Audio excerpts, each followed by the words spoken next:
हाय मुलांनो. चला मुलांनो, आजच्या आनंददायी शनिवार उपक्रमामध्ये आपण छानसा एक मजेशीर खेळ घेऊन आलेलो आहोत.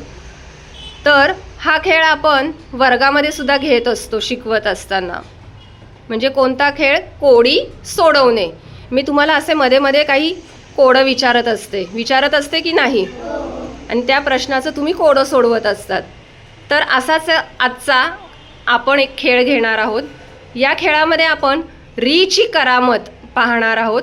रीची करामत म्हणजे काय? तर इथे तुम्हाला प्रत्येक प्रश्नाच्या उत्तराचा जो शेवट आहे तो कशाने होणार आहे? रीने होणार आहे. इथे तुम्हाला मी जो काही प्रश्न सांगणार आहे तो लक्षपूर्वक ऐकायचा आहे. तर इथे काही खेळाचे नियम सांगते. इथे तुम्हाला म्हणजे जो विद्यार्थी प्रथम उत्तर देईल तो त्याच्या जागेवरच उभा राहणार आहे. जो उत्तर देणार नाही तो काय होणार आहे? आऊट होणार आहे. तर चला खेळायला सुरुवात करूया. चला, बाकीची मुलं सुद्धा आहेत का इथे? आहेत ना? चला, माझा पहिला प्रश्न. भारतातील एक तृणधान्य. Very good. अर्चना आऊट. विवेकानंदांचे स्मारक आहे. छान साई. हापूस आंब्याचं माहेरघर आहे.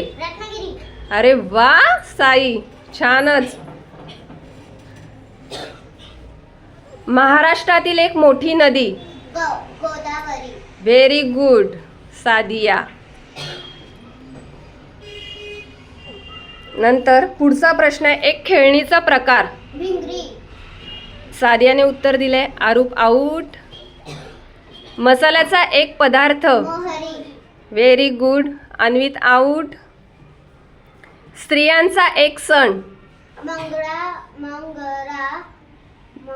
गौरी. Very good. मंगळा गौरी. छान. खानदेशी प्रसिद्ध कवयित्री. बहिणाबाई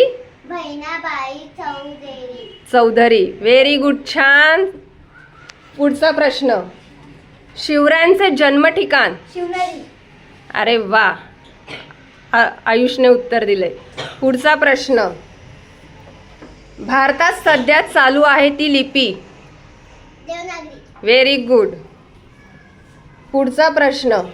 जगामध्ये प्रसिद्ध आहे चप्पल. कोल्हापुरी. Very good. शेवटचा प्रश्न. शेगावची प्रसिद्ध आहे. कचोरी. अरे वा, छान. चला मग इथे मुलांना कोण जिंकला आहे? चला, मुलींसाठी क्लॅप करायचं आहे. इथे मुलांनी पण छान खेळ खेळलेला आहे. सांगण्याचा चांगला प्रयत्न केलेला आहे, उत्तरं सांगण्याचा. तर इथे सगळ्यांचंच अभिनंदन मी करणार आहे. पण इथे मुलींचा गट काय झालेला आहे? आपला आजचा जिंकलेला आहे. सगळ्यांना मजा आली? चला, इथेच थांबूया. थँक्यू.